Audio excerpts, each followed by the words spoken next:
What is happening, everyone? Welcome back to G-Ball Vision. Thank you for stopping in. Today I have another exciting unboxing to dig into for you guys. Before we get started, double check and make sure you are subscribed to the channel. I would love to have you here. And before you head out, do me a huge favor, hit the thumbs up button. I greatly appreciate it, everyone. It really helps get these videos pushed out there so more people can check them out. And feel free to let me know what you are carrying in your pockets today down in the comments. I love hearing from you guys. So this is something I picked up very recently, actually. It's been a long time coming. This is a knife that I've questioned getting many times, and I just kept ultimately putting it off, and then yesterday finally I decided to go ahead and pull the trigger on this thing. I'm stoked because this is a Spyderco, and it's one that I have wanted for quite a long time. Can we get into this thing? Holy mackerel. There we go. So this is a Spyderco, and I am really stoked, guys. So this is the Kapara in carbon fiber, made in Taiwan. I didn't realize or remember that this was a Taiwanese model. But one thing that's really interesting about this one is that I have never handled it before. And it's one that I've constantly looked at, guys, because it is a perfect size, perfect blade shape. It is going to be using S30V as the steel, but there are exclusive models that you can get, with different steels, different handle materials. But if you're going to get S30V, and I may have overpaid for this a little bit. I forget what it was going for on Amazon. I'll look, but it was a decent price. I mean, considering it is a Spyderco build, it is coming with carbon fiber in this case. And if there's one company that I could get S30V from, or that, if you ask me where would I want my S30V done, it would be by Spyderco. That was their primary steel for a long time. If we're talking about these bigger production type runs, right?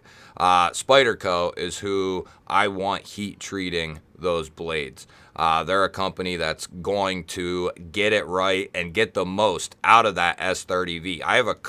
I've had several, and I have a couple currently that are in S30V, and they are phenomenal. S30V is a great steel, an all-around great steel. I'm not talking about just edge retention. I'm not talking about just, toughness or corrosion resistance. It's all the things combined that I look for. I don't just look at, one thing.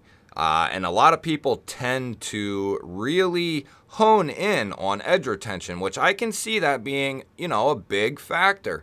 But don't let that be the only factor. You know what I mean? It kind of gets old. I'd rather have a knife that's well balanced in all areas than it just have great edge retention, but it's not corrosion resistant. It's not very tough. I'd rather have something that's well rounded. Now, those steels have a place, and I have a few of them, but I prefer something that's more well-rounded than anything else. But that's just me personally. I really like steels that are ultra tough, ultra corrosion resistant, and then either A, which this is rare, MagnaCut, but something that has decent to good edge retention. And one of the very few steels that fall into that is going to be 14C. It's ultra tough, ultra corrosion resistant, and it's easy to sharpen. It doesn't have the best edge retention, but it's easy to sharpen. S30V is also a very well-rounded steel, especially when done properly. So I'm fine with S30V on this knife. I still consider it a very high tier, all-around steel. So let's take a little look at this thing in the pocket, and then we'll cover a couple more things. it's going to carry nice and deep in the pocket. You'll have just this tiny, tiny little bit there poking out of the pocket. Going to be a wire clip, but you can easily these days go to a wide variety of companies and you'll be able to get an aftermarket replacement clip if you want to change the aesthetic. Wire clips are good for functionality. But I can see I've changed them, but I've also left them on. So they're ergonomic, they're utility driven, they just plain old work. And they don't mess with the aesthetic of the knife really. But some people like to change them on every knife. Some people just change them, you know, on occasion, depending on what the knife is going to be used for. I haven't decided where I'm going to place this knife, if I'm going to make it just a pure user and beat on it, or if I'm going to make this more of like a classy gentleman type carry.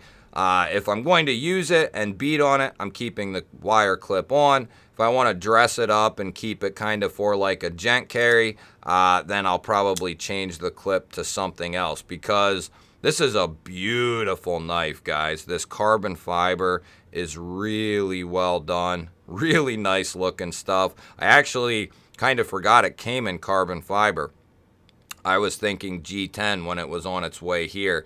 And then we have that really nice pivot there. Let me wipe this satin blade off. This thing has a beautiful satin finish to it. Look at that. Come on. Going to be a fingerprint magnet though, but that's just the nature of the beast. But that is a beautiful satin finish on this thing.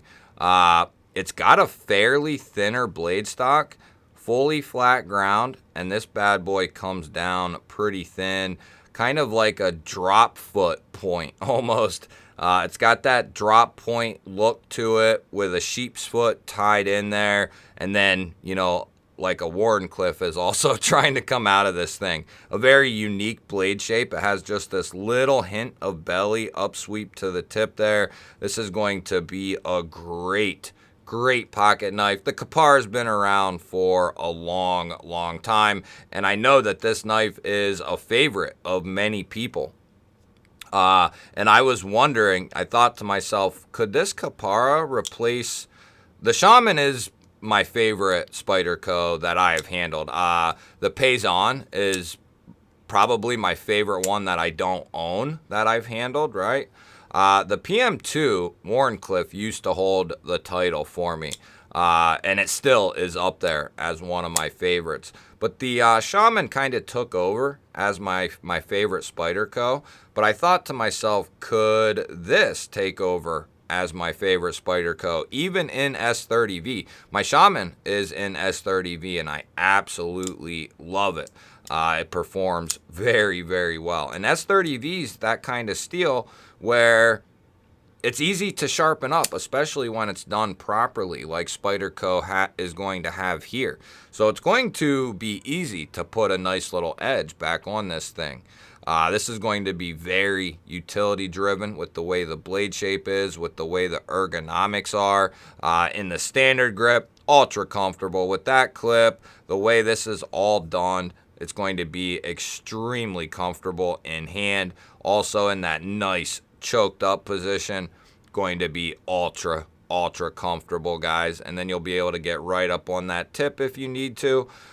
Just a great execution, which is what Spyderco routinely does. It's been a little bit since I've bought a Spyderco. I was just trying to rack my brain and think of which is... I think the last one I bought was the Wharncliffe PM2.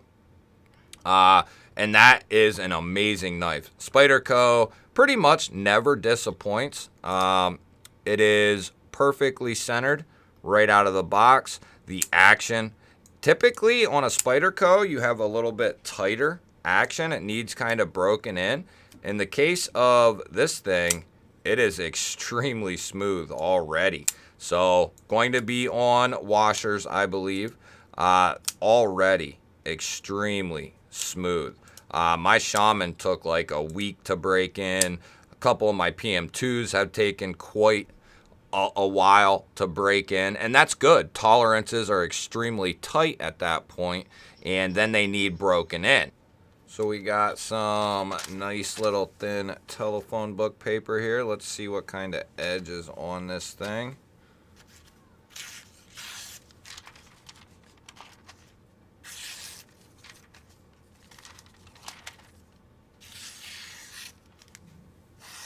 Spydercos typically come with some of the best factory edges in the entire knife world.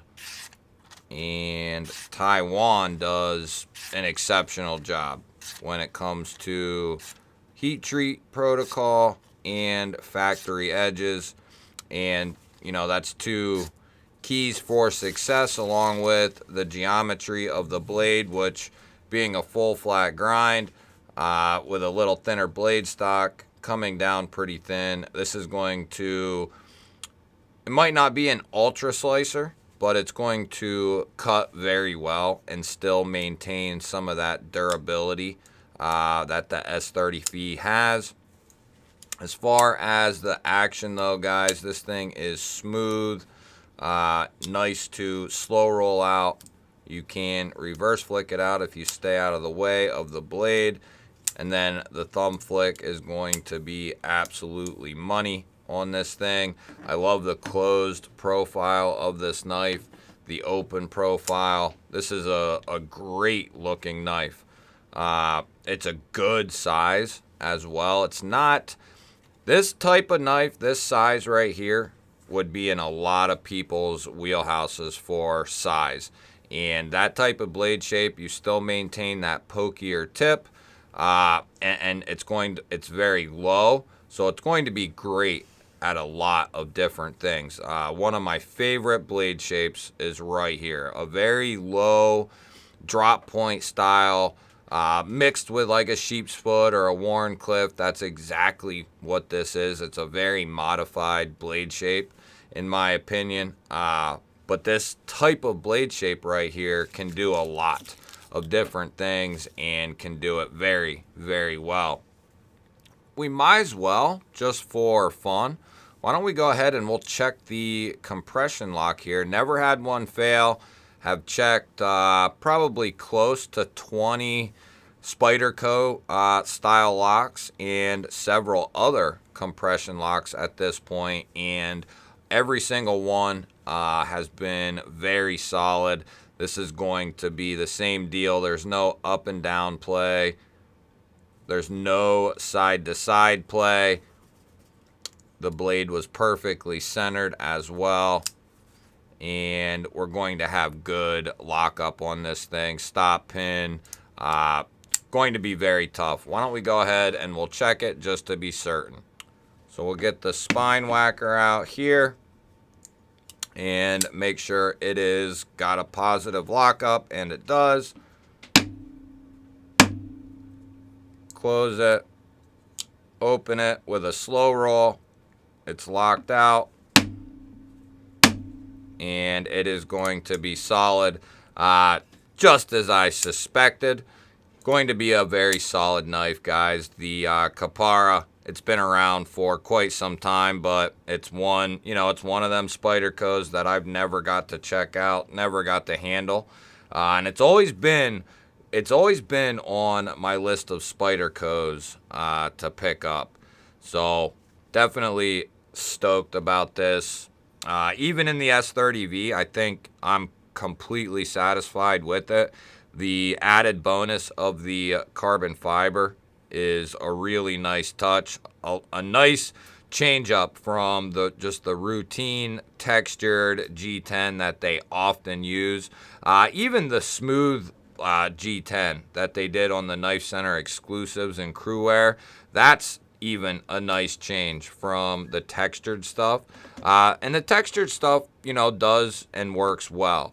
It's just nice to have, some other options and some differences. And this carbon fiber that they use here is some really nice looking stuff. I don't know if that's some sort of, it doesn't really, it looks kind of like a twill type of carbon fiber, but I'm not sure what exactly that is. It's some really nice looking stuff, especially when the light hits it just right. Definitely some good looking carbon fiber. You guys will have to let me know. What do you think of the Kapara here? What do you think of Spyderco as a whole? I love hearing from you guys, especially on these new knives. Don't forget to hit the thumbs up button. Always appreciate that, guys.